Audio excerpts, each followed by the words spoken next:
Salute Bharat. Salute ഭാരതിൽ നമ്മോടൊപ്പമുള്ളത്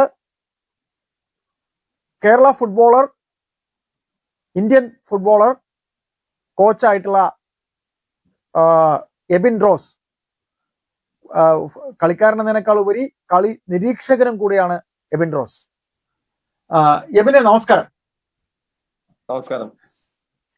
എബിനെ, നമുക്ക് direct കാര്യത്തിലേക്ക് തന്നെ കിടക്കാം. അതായത് അർജന്റീന ഫിഫ വേൾഡ് കപ്പിന്റെ സെമി ഫൈനലിലേക്ക് എത്തിയിരിക്കുന്നു. അപ്പോ നമ്മളിപ്പോ സെമി ഫൈനലിന്റെ ചിത്രം ഏതാണ്ട് പുറത്തു വന്നു കഴിഞ്ഞു. ഈ കഴിഞ്ഞ വേൾഡ് കപ്പിനേക്കാൾ അമേരിക്കയിലെ ഈ വേൾഡ് കപ്പ് ഒരുപാട് വിവാദങ്ങളുണ്ടായ ഒരു വേൾഡ് കപ്പാണ്.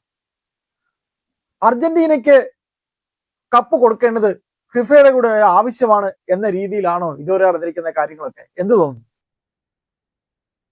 വളരെ തെറ്റായ ഒരു പ്രചരണമാണ്. കാരണം അത് നമ്മൾ തന്നെ കുറച്ചൊക്കെ നമ്മൾ ഉണ്ടാക്കുന്നതും, പിന്നെ അമേരിക്കയിൽ നടക്കുന്ന രാഷ്ട്രീയ സാഹചര്യങ്ങൾ വെച്ചുകൊണ്ട് അമേരിക്ക എന്ന രാഷ്ട്രത്തിന് എഗെയിൻസ്റ്റ് ആയിട്ട് നിൽക്കുന്ന കുറെ ആൾക്കാരുടെ രാഷ്ട്രീയപരമായ കുറച്ച് നിലപാടുകളും പ്രശ്നങ്ങളുമാണ്. ഇത് ഏറ്റവും കൂടുതൽ ടെക്നോളജി യൂസ് ചെയ്തുകൊണ്ട് ഏറ്റവും മോഡേൺ ആയിട്ടുള്ള ഒരു വേൾഡ് കപ്പും ഏറ്റവും സക്സസ്ഫുൾ ആയ ഒരു വേൾഡ് കപ്പുമായിട്ടാണ് ഇത് മുന്നേറിക്കൊണ്ടിരിക്കുന്നത്.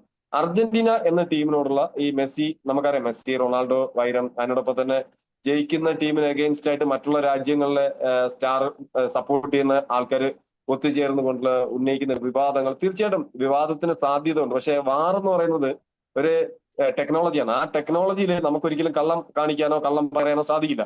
അപ്പൊ ടെക്നോളജി പരീക്ഷിക്കുക, അല്ലെ ടെക്നോളജിയിൽ നിരീക്ഷിച്ചു കൊണ്ടെടുക്കുന്ന തീരുമാനങ്ങൾ എങ്ങനെയാണ് തെറ്റെന്ന് നമുക്ക് പറയാൻ സാധിക്കുക.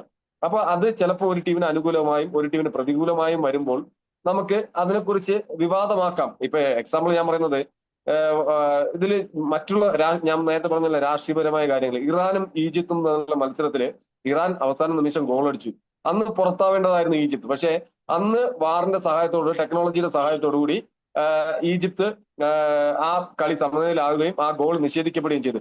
മറിച്ച് ഈജിപ്ത് അല്ല മറ്റൊരു പാശ്ചാത്യ രാജ്യമായിരുന്നെങ്കിൽ എന്തായിരിക്കുമായിരുന്നു വിവാദം? പക്ഷെ അത് വിവാദമായിട്ട് മാറിയില്ല എന്ന് മാത്രമല്ല, മുന്നോട്ട് പോയി. അതേ ഈജിപ്തിനെതിരെ വാറിന്റെ ഒരു തീരുമാനം വന്നപ്പോൾ ഈജിപ്ത് അതിനെ വിവാദമാക്കി. അതിലെ കളിക്കാരുടെ ബോഡി ലാംഗ്വേജും കോച്ചസിന്റെ ബോഡി ലാംഗ്വേജും വളരെ മോശമായിരുന്നു എന്ന് മാത്രമേ പറയാൻ സാധിക്കുള്ളൂ. എനിക്ക് തോന്നുന്നത് അർജന്റീനയെ മാത്രമല്ല അമേരിക്കയും ടാർഗറ്റ് ചെയ്തുകൊണ്ടാണ് ഇങ്ങനെയുള്ള വിവാദങ്ങൾ ഉണ്ടാക്കുന്നതാണ് എന്റെ അഭിപ്രായം. അപ്പോ ഇവനെ ഇതുവരെ നടന്നിരിക്കുന്ന ഈ ടൂർണമെന്റിലെ അർജന്റീനയുടെ പെർഫോമൻസിനെ കുറിച്ച് താങ്കൾക്ക് എന്താണ് പറയാനുള്ളത്?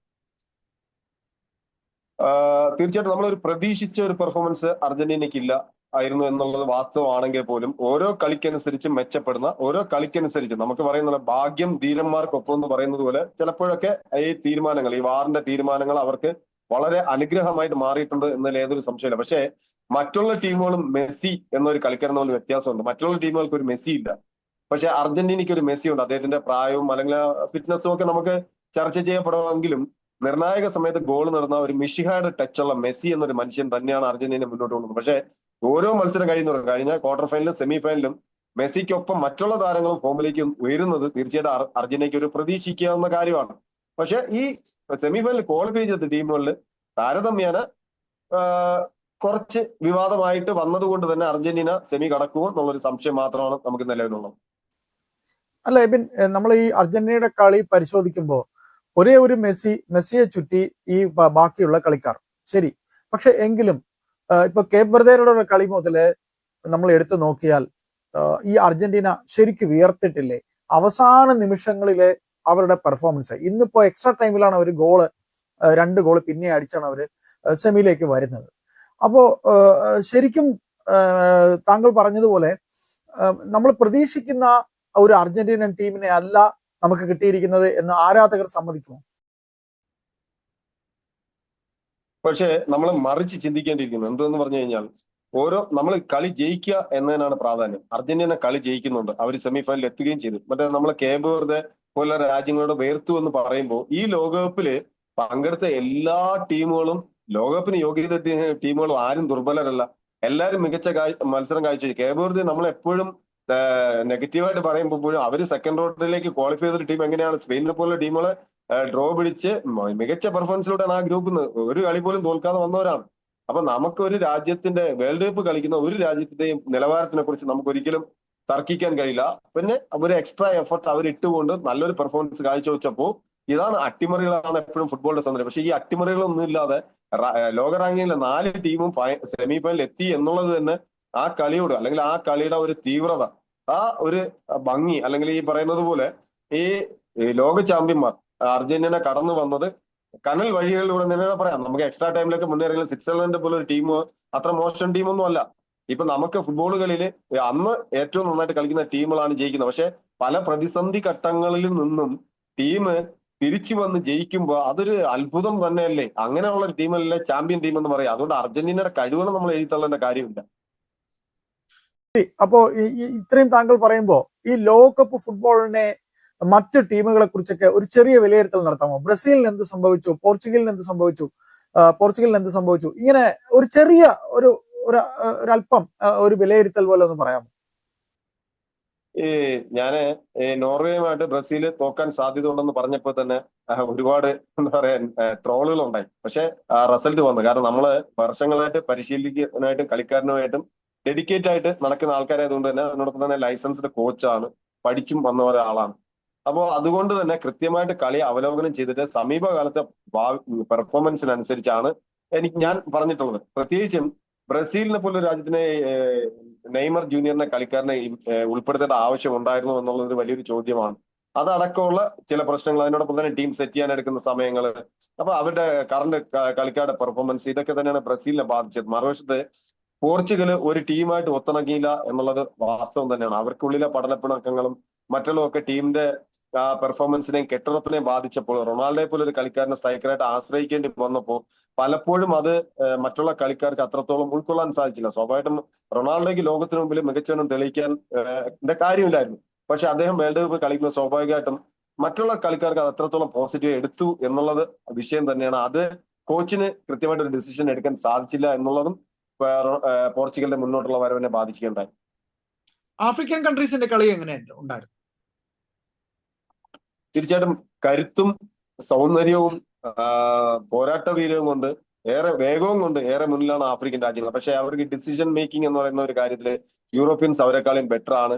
സമയോചിതമായിട്ട് തീരുമാനം എടുക്കുന്നില്ല. നമ്മളെ മൊറോക്കോയെ വേറിട്ട് അവിടെ നിർത്തുമ്പോഴും മൊറോക്കോയിൽ കളിക്കുന്നത് അത്രയും യൂറോപ്യൻ കൺട്രീസിലുള്ള ആൾക്കാരാണ് എന്നുള്ളത് വസ്തുത നമ്മൾ മറക്കാൻ പാടില്ല. കാരണം ഈ പലപ്പോഴും ആവേശം കൊണ്ട് നമ്മളെ കരുത്തുകൊണ്ടും വേഗം കൊണ്ടും മറ്റുള്ള എല്ലാ ടീമിനെക്കാളും ഏറെ മുന്നിലാണ് ഈ ആഫ്രിക്കൻ കൺട്രീസ് അവരെ ഡെഡിക്കേഷൻ കൊണ്ട്. പക്ഷെ ഈ ഒരു ആവേശവും കരുത്തും ഒക്കെ പ്രകടിപ്പിക്കാൻ പോകുമ്പോൾ അവർ പലപ്പോഴും ഡിഫൻസീവിലെ ഏതെങ്കിലും ഒരു ലൈനോ ഷേപ്പോ മെയിൻറ്റെയിൻ ചെയ്യാൻ മറക്കുമ്പോൾ, അതായത് അവര് കളിയിലെ കൂടുതൽ കളി ആത്മാർത്ഥമായിട്ട് സമീപിക്കുന്നുണ്ടായിരിക്കാം. ടാക്ടിക്കലി വരുന്ന ചില പിഴവുകൾ കൊണ്ടാണ് ആഫ്രിക്കൻ ടീമിന് ഈ വേൾഡ് കപ്പിൽ നമ്മൾ കണ്ടാൽ അറിയാം, സെക്കൻഡ് റൗണ്ട് കഴിഞ്ഞ് അവർക്ക് മുന്നേറാൻ അധികം സാധിച്ചിട്ടില്ല എന്നുള്ളത് തന്നെയാണ്. ഇങ്ങനെയുള്ള ചില കാര്യങ്ങളെ പോരായ്മ കൊണ്ടാണ് ആഫ്രിക്കയ്ക്ക് ലോകകപ്പ് നേടാൻ സാധിക്കാത്തത് എന്നുള്ള ഒരു വാസ്തവമാണ്. മൊറോക്കോ, നോർവേ ഈ ടീമുകളെ കുറിച്ചൊക്കെ എന്താ പറയാനുള്ളത്? നോർവേയും മൊറോക്കോയൊക്കെ ഈ വേൾഡ് കപ്പിലെ കറുത്ത കുതിരകളാകുമെന്ന് ഈ വേൾഡ് കപ്പിന്റെ ഫിക്സർ ഇടുന്ന സമയത്ത് തന്നെ ഞാൻ പറഞ്ഞിട്ടുണ്ടായിരുന്നു. അതുകൊണ്ട് തന്നെ അവരെ കളി സമീപകാലത്ത് അവർക്ക് ഞാൻ അതാ പറഞ്ഞത്, സമീപകാലത്തെ പെർഫോമൻസ്, ആ രാജ്യത്തിന്റെ താരനിര, അവരുടെ മാച്ച് എക്സ്പീരിയൻസ്, ഇതൊക്കെയാണ് ഓരോ ടീമിനെയും മുന്നോട്ട് കൊണ്ടുപോകുന്നത്. നമ്മളെ പഴയകാല പ്രതാപമോ മറ്റുള്ളവരുടെ കാര്യമല്ല, എപ്പോഴും കറണ്ട് പെർഫോമൻസ്.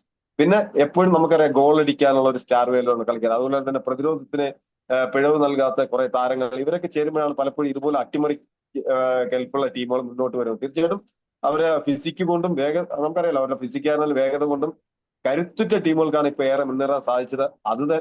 അത് ഈ പറയുന്ന നോർവേക്കും മൊറോക്കോയ്ക്കും ഉണ്ടായിരുന്നു എന്നുള്ളതാണ്. എബിൻ തുടക്കത്തിൽ പറഞ്ഞു ലോക റാങ്കിങ്ങിലെ 4 ടീമുകളാണ് സെമി കളിക്കുന്നതെന്ന് പറഞ്ഞു. നമുക്ക് ഫ്രാൻസിലേക്ക് ഒന്ന് പോയാലോ? എന്ത് തോന്നുന്നു, ഫ്രാൻസ് കപ്പടിക്കോ? ഫ്രാൻസ് ആണ് ഈ വേൾഡ് കപ്പിലെ ഏറ്റവും കംപ്ലീറ്റ് ടീം. അത് പറയാൻ കാരണം അവർക്ക് ആദ്യ 11 കളിക്കുന്ന അതേപോലെ മറ്റൊരു താരനിരയും അതേ നിലവാരത്തിൽ കളിക്കാൻ സാധിക്കുന്ന കളിക്കാരും ഉണ്ട്. അതിനോടൊപ്പം തന്നെ ലോകകപ്പ് ജേതാവായ കളിക്കാരനെയും പരിശീലകനെയും പെർഫോമൻസ് ചെയ്ത ദിദിയർ ദശാം എന്നൊരു പരിശീലനമുണ്ട്. ഒപ്പം തന്നെ അവർക്ക് ഈ പറയുന്ന പോലെ ഏത് 4-2-3-1 ഫോർമേഷനിൽ കളിക്കാൻ പറ്റുന്ന കൃത്യമായ താരനിരയും, അത് നേരത്തെ പറഞ്ഞതുപോലെ വേഗത കൊണ്ടും ഫിസിക്ക് കൊണ്ടും ബെറ്റർ ആയിരിക്കുന്ന ആഫ്രിക്കൻ താരങ്ങളെ പോലെ സമ്പുഷ്ടമായ ഒരു സ്ക്വാഡ് ഡെപ്ത് ഉള്ള ഒരു ടീമാണ് ഫ്രാൻസ്. ഈ വേൾഡ് കപ്പിൽ ഒരു കംപ്ലീറ്റ് ടീം എന്ന് പറയാൻ പറ്റുന്നത്, അല്ലെങ്കിൽ ഒരു പെർഫെക്റ്റ് ടീം എന്ന് പറയാൻ പറ്റുന്നത് തീർച്ചയായിട്ടും ഫ്രാൻസ് തന്നെയാണ്. ഈ വേൾഡ് കപ്പ് നേടാൻ ഏറ്റവും സാധ്യതയുള്ള ഫ്രാൻസാണ്.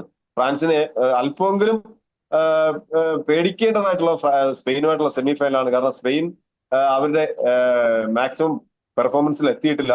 പക്ഷേ കഴിഞ്ഞ മത്സരത്തിൽ നിക്കോ വില്യംസ് വന്നതും യമാലിന്റെ ട്രിബിളിംഗ് മികവൊക്കെ ഇമ്പ്രൂവ് ചെയ്യുന്നതും ഒരു ടീമായിട്ട് കളിക്കുന്നതും ഒക്കെ അവരുടെ ഡിഫൻസ് ആകപ്പാടെ ഒരു ഗോളെ കൺസീഡ് ഇതൊക്കെ വെച്ച് നോക്കുകയാണെങ്കിൽ ഫ്രാൻസ് സ്പെയിൻ മത്സരം ഒരു ഫൈനലായിട്ട് മാറാനുള്ള സാധ്യത വളരെ കൂടുതലാണ്. മറുവശത്ത് ഇംഗ്ലണ്ടിനാണ് കൂടുതൽ സാധ്യത എന്നാണ് എനിക്ക് തോന്നുന്നത്. ഇംഗ്ലണ്ട് അർജന്റീന മത്സരത്തിൽ ആർക്കാണ് സാധ്യത? തീർച്ചയായിട്ടും നമ്മളെ ഈ ടൂറിലെ പെർഫോമൻസ് വെച്ച് നോക്കുകയാണെങ്കിൽ നേരത്തെ പറഞ്ഞ പോലെ നമുക്കറിയാം ടഷലിന്റെ സെലക്ഷൻ പ്രോസസ്സിനെ കുറിച്ച് വലിയ വിവാദം ഉണ്ടായിരുന്നു. ടഷൽ ജർമ്മൻ ചാരനെന്ന് വരെ പറഞ്ഞ് ആക്ഷേപിച്ചുകൊണ്ട് ഇംഗ്ലണ്ടിലെ നിരവധി കളിക്കാരും എക്സ് പ്ലേയേഴ്സ് ഒക്കെ വരികയുണ്ടായി. പക്ഷേ അദ്ദേഹത്തിന്റെ നിരീക്ഷണം കൃത്യമായിരുന്നു. കാര്യം ശാരീരികമായിട്ട് മികവുള്ള താരങ്ങൾ മാത്രമേ ഈ വേൾഡ് കപ്പിൽ പെർഫോമൻസ് ചെയ്യുള്ളൂ കൃത്യമായി മനസ്സിലാക്കിക്കൊണ്ട് തന്നെയാണ് അദ്ദേഹം ടീമിനെ സെലക്ട് ചെയ്തും ഫിസിക്കലി ബെറ്റർ ആയിട്ടുള്ള നിരവധി കളിക്കാരെ എടുത്തുകൊണ്ട് അദ്ദേഹത്തിന്റെ ആ ഒരു ടഫ് ശൈലിയിലുള്ള ആ ഒരു കളി തീർച്ചയായിട്ടും ഇംഗ്ലണ്ടിന് അല്പം മേധാവിത്വം നൽകുന്നുണ്ട്. മറുവശത്ത് ഞാൻ അതാ പറഞ്ഞത്, നമ്മുടെ മെസ്സി എന്നൊരു ദൈവം, മിഷിഹ എന്ന് തന്നെ പറയാം, അദ്ദേഹം എന്നുള്ളതാണ് മറ്റുള്ള കളിക്കാരും മറ്റുള്ള രാജ്യത്തിലെ കളിക്കാരും ഇവരും തമ്മിലുള്ള വ്യത്യാസം. മെസ്സി എന്ന പ്രതിഭയ്ക്ക് ഒരു നിമിഷം കൊണ്ട് തന്നെ കളിയെ മാറ്റിമറിക്കാൻ കെൽപ്പുണ്ട്. അതിനോടൊപ്പം തന്നെ ഈ മെച്ചപ്പെട്ടു വരുന്ന അർജന്റീന, അതായത് നമുക്കറിയാം ആദ്യത്തെ ക്വാർട്ടർ ഫൈനൽ വരെ മെസ്സി മാത്രമേ ഗോൾ അടിച്ചിട്ടുള്ളൂ. അത് കഴിഞ്ഞതിന് ശേഷം നമുക്ക് രണ്ട് മത്സരത്തിലും നിർണായക ഗോൾ അടിച്ചുകൊണ്ട് വരുന്നതൊക്കെ ഈ പറയുന്ന ലോതാറോ മാർട്ടീനസ് ആണ്. അൽവാരസിന്റെ ഇന്നത്തെ ക്ലാസ് ഗോൾ അദ്ദേഹത്തിന് കൂടുതൽ ആത്മവിശ്വാസം നൽകും. അതുകൊണ്ട് തന്നെ സെമി ഫൈനലില് ആ ഒരു പെർഫോമൻസ് ഞാൻ പറയുന്ന പോലെ ഇനിയുള്ള കളികൾ എന്ന് പറഞ്ഞാൽ ഫൈനലിന് മുമ്പുള്ള ഒരു ഫൈനലാണ്. അതുകൊണ്ട് തന്നെ ഒരു അല്പം എഡ്ജ് ഇംഗ്ലണ്ടിന് ഉണ്ടെങ്കിൽ പോലും അർജന്റീന നമുക്ക് എഴുതള്ളാൻ കഴിയില്ല. അല്ല, എനിക്ക് എബിൻ സ്പെയിനിനെ കുറിച്ച് പറഞ്ഞത് മതിയായില്ല എന്ന് തോന്നുന്നു. എംബാപ്പെ പൂട്ടാൻ സ്പെയിനിന് കഴിയില്ലേ? എന്തുകൊണ്ട് കഴിയില്ല? എനിക്ക് മതിയായില്ലെന്ന് തോന്നുന്നു. സ്പെയിനിനെ കുറിച്ച് കുറച്ചുകൂടെ കേൾക്കാൻ താല്പര്യമുണ്ട്. സ്പെയിൻ തീർച്ചയായിട്ടും ഈ ടൂർണമെന്റിലെ ഏറ്റവും പ്രതിഭാധനരായ ഏറ്റവും മികച്ച കളിക്കാരൻ. ഞാൻ ഈ വേൾഡ് കപ്പ് തുടങ്ങുമ്പോൾ തന്നെ സ്പെയിൻ ഫ്രാൻസ് ഫൈനല് പ്രവചിച്ച ഒരാളായിരുന്നു. പക്ഷെ ദൗർഭാഗ്യം കൊണ്ട് എന്താ പറയാ ഫിക്സറിന്റെ പ്രത്യേകത കൊണ്ട് അവർ തമ്മിൽ സെമി ഫൈനൽ കളിക്കേണ്ടി വന്നു. ഈ വേൾഡ് കപ്പിന് ശരിക്കും യോഗ്യത ഉള്ള കളിക്കാരാണ്. ഒരു ടീമായിട്ട് കളിക്കുന്ന, നമ്മള് എപ്പോഴും മനസ്സിലാക്കേണ്ടത് ബോള് തിരികെ പിടിക്കുന്ന ഒരു വേഗത. ആ ഒരു വേഗത സ്പെയിനിന് തീർച്ചയായിട്ടും ഫ്രാൻസിന് അപകടമാണ്. നമ്മൾ പറയും ഫുട്ബോൾ ലാംഗ്വേജിൽ പറയാം റിക്കവറി ടൈം. ഒരു ബോൾ നഷ്ടപ്പെട്ട് കഴിഞ്ഞാൽ ആ തിരിച്ചു പിടിക്കുന്ന ആ റിക്കവറി ടൈം സ്പെയിന് വളരെ മികവോടുകൂടി അവർ അത് ചെയ്യുന്നുണ്ട്. ആ റിക്കവറി ചെയ്ത് കഴിഞ്ഞാൽ ബോൾ പൊസിഷൻ കൂടുതൽ നിലനിർത്താൻ ശ്രമിക്കുന്നത്. അങ്ങനെ ബോൾ പൊസിഷൻ നിലനിർത്തുന്ന ഇടയ്ക്ക് അത്ഭുതകരമായി ഞാൻ പറഞ്ഞ പോലെ യമാൽ അദ്ദേഹത്തിന്റെ ഫോമിലേക്ക് വന്നുകൊണ്ടിരിക്കുന്നതാണ് കഴിഞ്ഞ മത്സരത്തിൽ അദ്ദേഹത്തിന്റെ ട്രിബിളിംഗ് സ്കില്ല് തെളിയിക്കുന്നത്.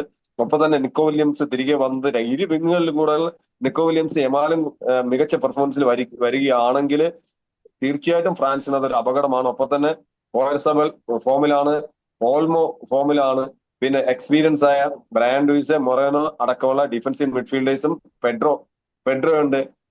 ഇങ്ങനെയുള്ള കളിക്കാരൊക്കെ ഉള്ളത് കൊണ്ട് തന്നെ തീർച്ചയായിട്ടും സ്പെയിനിന് നമുക്ക് ഒരിക്കലും എഴുതിക്കൊള്ളാൻ കഴിയും. ഞാൻ അതാണ് നേരത്തെ പറഞ്ഞത്, ഫ്രാൻസ് സ്പെയിൻ ഫൈനൽ പ്രവചിച്ച ഒരാളാണ്. എംബാപ്പെ പൂട്ടാൻ പ്രതിരോധത്തിന് കഴിയോ? തീർച്ചയായിട്ടും എംബാപ്പെ പൂട്ടാന്നല്ല കാര്യം. അതാണ് ഞാൻ നേരത്തെ പറഞ്ഞ റിക്കവറി ടൈം, ബോൾ റിക്കവറി ചെയ്യുന്ന, ഒരെന്ന് ബോൾ നഷ്ടപ്പെട്ടു കഴിഞ്ഞാൽ ഒരു ടീമായിട്ട് കൂട്ടമായിട്ട് ആ ബോളിനെ വിൻ ചെയ്യാൻ ശ്രമിക്കുന്ന അവരുടെ യുവത്വവും ആ ഒരു വേഗതയും തീർച്ചയായിട്ടും സക്സസ് ആവുകയാണെങ്കിൽ എംബാപ്പയ്ക്ക് ബോൾ കിട്ടുക ദുഷ്കരമായിരിക്കും. ഏതായാലും സമയക്കുറവ് മൂലമാണ് ഞാൻ ഇടപെടുന്നത്. ഏതായാലും അമേരിക്കൻ നടത്തിയ ഈ ഫിഫ ടൂർണമെന്റ്, ഈ വാർ സംവിധാനം ഒക്കെ വിജയമായി എന്ന ഒരു കളിക്കാരൻ എന്ന രീതിയിൽ, ഒരു കോച്ച് എന്ന രീതിയിൽ താങ്കൾ ധരിക്കുന്നുണ്ടോ? വാർ ചിലപ്പോൾ നമ്മളെ നിരാശരാക്കുമായിരിക്കാം. പക്ഷെ വാർ എന്ന് പറയുന്നത് കൃത്യമായിട്ട് ടെക്നോളജിയുടെ സഹായത്തോടു കൂടി നമുക്ക് അനലൈസ് ചെയ്തുകൊണ്ട് തരുന്ന മറുപടിയാണ്. ഒരിക്കലും അവിടെ നമുക്ക് ഇല്ലീഗലായിട്ടോ അല്ലെങ്കിൽ കള്ളം പറയാനോ സാധിക്കില്ല. കാരണം അത് നമ്മുടെ കണ്ണിൽ കാണുകയാണ് അവിടെ എന്താണ് സംഭവിച്ചതെന്നുള്ളത്. അതുകൊണ്ട് തന്നെ വാർ ടെക്നോളജി വേൾഡ് കപ്പിനെ മെച്ചപ്പെടുത്തിയെന്ന് മാത്രമല്ല, അതിനോടൊപ്പം തന്നെ ഈ അമേരിക്കൻ വേൾഡ് കപ്പിലെ ടെക്നോളജി നമ്മൾ പലരും അറിയാത്ത കാര്യങ്ങളുണ്ട്, ആരും ചർച്ച ചെയ്യപ്പെടാത്ത കാര്യങ്ങളുണ്ട്. അതായത് ഈ കളികൾക്കൊക്കെ മുമ്പ് തന്നെ ലോകകപ്പ് കളിക്കുന്ന എല്ലാ താരങ്ങളുടെയും ബോഡി സ്കാൻ ചെയ്തുകൊണ്ട് ചിപ്പിലാക്കി അത് നമ്മുടെ ബോൾ സെൻസറിൽ ഘടിപ്പിച്ചുകൊണ്ട് ഈ ബോളിൽ ആരാണ് ആദ്യം ടച്ച് ചെയ്യുന്നത് കൃത്യമായിട്ട് റഫറിക്ക് ഇൻഫർമേഷൻ കിട്ടുന്ന തരത്തിലൊക്കെയുള്ള വളരെ ആധുനികമായിട്ടുള്ള ഒരു ടെക്നോളജിയാണ് യൂസ് ചെയ്തിരിക്കുന്നത്. അതുകൊണ്ട് തന്നെ നമുക്ക് വാറിനെ കുറിച്ച് ഒരു കംപ്ലൈന്റോ ഒരു ഇതിനെ കൊടുക്കാം. പക്ഷെ നമുക്ക് ഇഷ്ടപ്പെടുന്ന ടീമുകളോട് നമുക്കൊരു താല്പര്യം ഉണ്ടാവും. അപ്പം ആ ടീമുകൾ തോൽക്കാൻ ഇതുപോലെ തീരുമാനങ്ങൾ വരുമ്പോൾ തീർച്ചയായിട്ടും സ്വാഭാവികമായിട്ട് നമുക്ക് ഉൾക്കൊള്ളാൻ കഴിയില്ല. അതാണ് ഇവിടെ പ്രശ്നം. അതായത് നമ്മൾ വിചാരിക്കുന്ന ടീമിന് അനുകൂലമായിട്ട് തീരുമാനം വന്നാൽ നമ്മൾ അംഗീകരിക്കുകയും നമ്മുടെ ടീമിന് പ്രതികൂലമാണെങ്കിൽ അത് മനുഷ്യന്റെ ഒരു എന്താ പറയുക കാഴ്ചപ്പാടാണ്. ആ കാഴ്ചപ്പാടിൽ വരുന്ന വ്യത്യാസങ്ങളാണ് പലപ്പോഴും ഈ വിവാദങ്ങളിലേക്ക് കൊണ്ടെത്തിക്കുന്നത്. ഈ വേൾഡ് കപ്പ് കണ്ടാൽ നമുക്കറിയാം ഏറ്റവും കൂടുതൽ സക്സസ്ഫുൾ ആയ ഒരു വേൾഡ് കപ്പാണ്, ലോകം ഏറ്റെടുത്ത വേൾഡ് കപ്പാണ്, ഏറ്റവും കൂടുതൽ കാണികൾ പാർട്ടിസിപ്പേറ്റ് ചെയ്ത, ലോകം പാർട്ടിസിപ്പേറ്റ് ചെയ്ത വേൾഡ് കപ്പാണ് അമേരിക്ക വേൾഡ് കപ്പ്. രാഷ്ട്രീയം വെച്ച് കഴിയുകയാണെങ്കിൽ തികച്ചും സക്സസ്ഫുൾ ആയ ഒരു വേൾഡ് കപ്പ്. അതാണ് പറഞ്ഞാൽ ആദ്യത്തെ 1, 2, 3, 4 റാങ്കരാണ് ഈ വേൾഡ് കപ്പിന്റെ സെമി ഫൈനലിൽ എത്തിയത് തന്നെ. ഈ ടൂർണമെന്റിന്റെ ഏറ്റവും മികച്ച ടൂർണമെന്റ് എന്ന ഹിസ്റ്ററിയിലോട്ടാണ് ഇത് പോയിക്കൊണ്ടിരിക്കുന്നത്. എബിൻ, അപ്പൊ ആർക്ക് കപ്പ് നേടാൻ കഴിയും അതുകൂടെ ഒന്ന് പറഞ്ഞുകൊണ്ട് സംസാരം അവസാനിപ്പിക്കും. ഞാൻ ആദ്യമല്ല, ഫ്രാൻസ് സ്പെയിൻ ഒരു ഫൈനലാണ്. അപ്പോ ഫ്രാൻസ് ഇംഗ്ലണ്ട് ഒരു ഫൈനൽ വരാനുള്ള സാധ്യത ഉണ്ട്. അവിടെ ഒരു എഡ്ജ് ഫ്രാൻസിനുണ്ട്. ഫ്രാൻസ് ആണ് ചാമ്പ്യൻ. പക്ഷെ ഞാൻ ഒരിക്കലും സ്പെയിനെ തള്ളിക്കളയില്ല. സ്പെയിൻ ഏറ്റവും ഇഷ്ടപ്പെടുന്ന ഒരാളാണ് ഞാൻ. അതുകൊണ്ട് തന്നെ ഫ്രാൻസിന് കപ്പെന്ന് പറയുമ്പോഴും മനസ്സിൽ സ്പെയിൻ കപ്പ് നേടും എന്ന് പറയുന്ന ഒരാളാണ്. ഏതായാലും നമുക്ക് കാത്തിരിക്കാം. ഞാനും ഒരു സ്പെയിൻ ആരാധകനാണ്. സ്പെയിനിന്റെ കളി എനിക്ക് ഇഷ്ടമാണ്. നമുക്ക് കാത്തിരിക്കാം. ഇനി കുറച്ച് ദിവസങ്ങളിലേ ഉള്ളൂ. നമ്മളോട് പ്രതികരിച്ചതിൽ നന്ദി. Thank you.